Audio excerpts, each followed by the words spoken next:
Hi, you guys.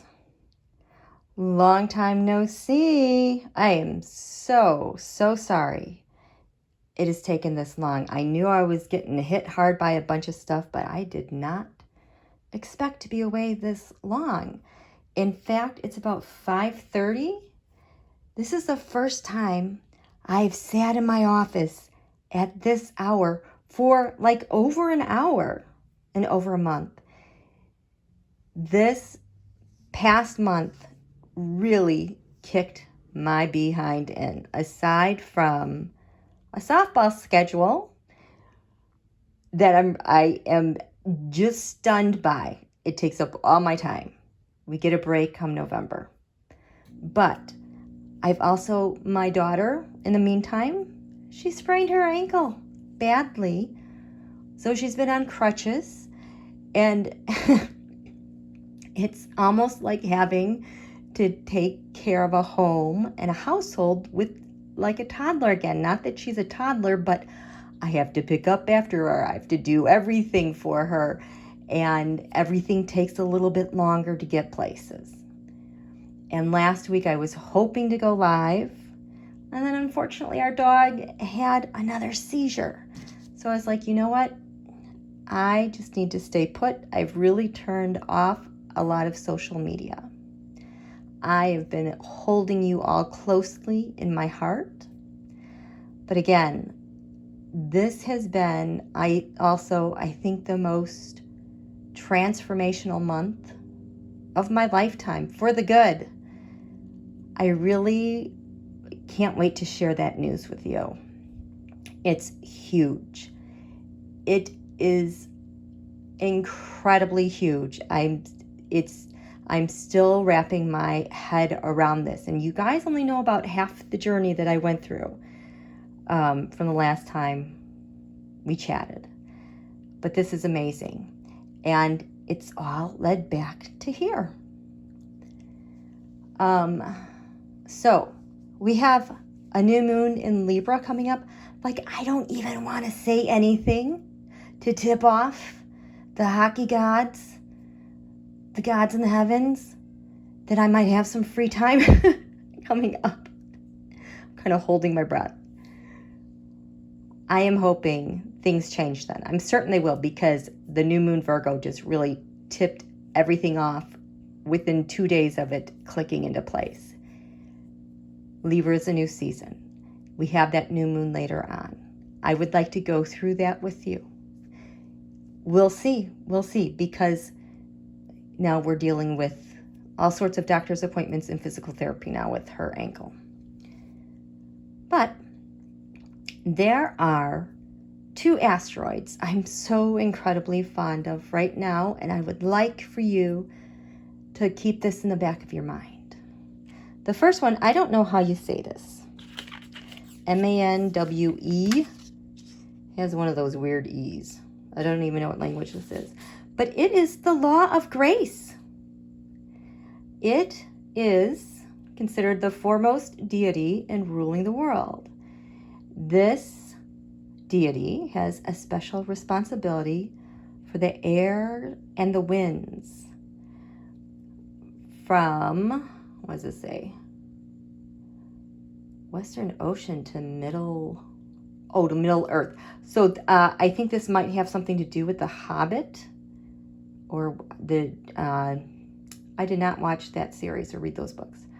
But essentially, this law of grace is where we have a spontaneous change toward correctedness, corrections, whereas karma just dissolves. There's no more cause and effect. Things just wash away and disappear. That is the law of grace. I don't recall why this came up, but you need to know about this. But my goodness, my best friend, my new best friend here, Chariklo, oh boy, she is amazing, and her presence has been stunning for me. I haven't looked in my chart yet, but I think she's got pretty prominent place in my chart. So she is actually, this asteroid has a 62-year orbit. She's way out there beyond Pluto.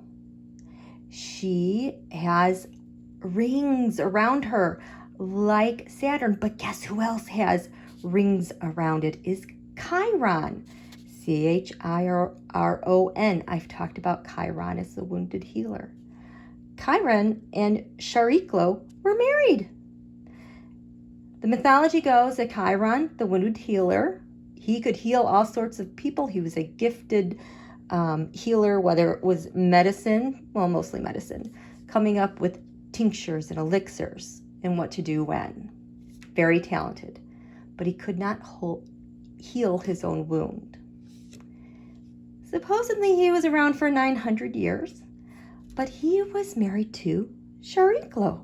So she's the one behind him, that almost invisible space, who Chiron, like, I wonder if he was like her pupil, or like, you know what I mean?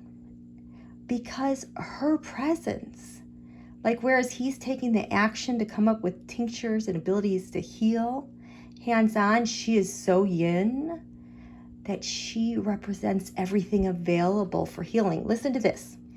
So she is the asteroid of spirit medicine.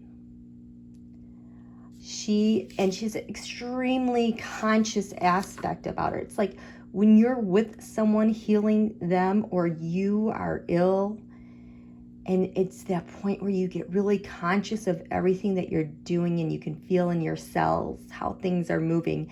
And on so many levels, you're so conscious about what's happening and the decisions you're making. And you feel like you're in a divine presence. That's her. Oh my gosh, get this. When her asteroid was discovered, it was like there were 6 points in the chart that were exactly 60 degrees away, and it made a perfect 6-pointed star in her chart, which suggests magic. And the 6 pentacle star has this energy of creation, miracles, divination, protection, and destiny. She is a celestial body of grace and healing and compassion. Her energy is pure and gentle, with loving kindness that is within all of us.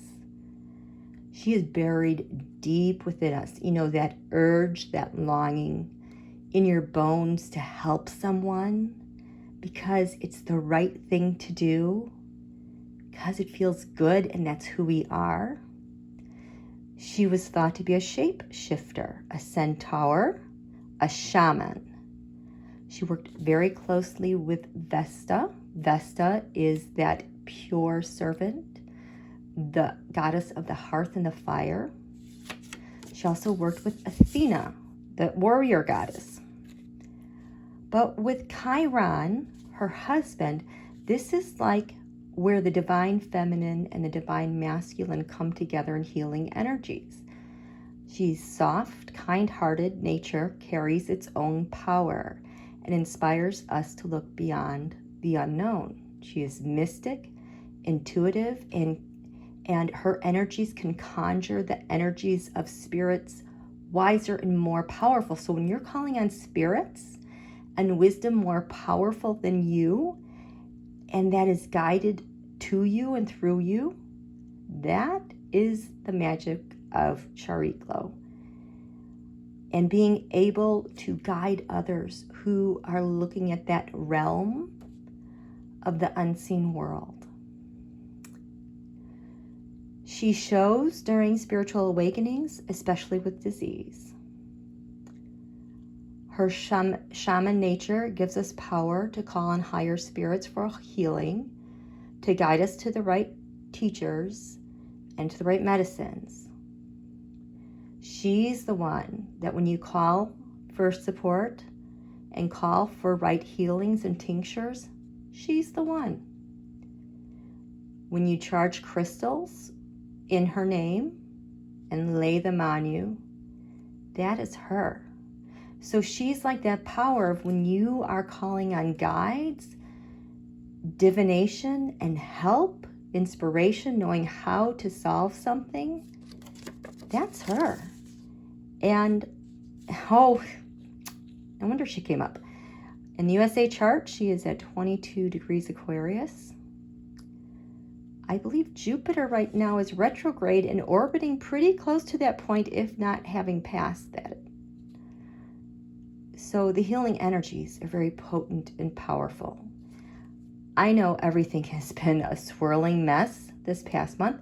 Thank goodness we're finally in Mercury retrograde. I have been praying for this, I think, a month ahead of time because I was so overwhelmed and really burnt out. And especially the energies of what happened with withdrawing from Afghanistan.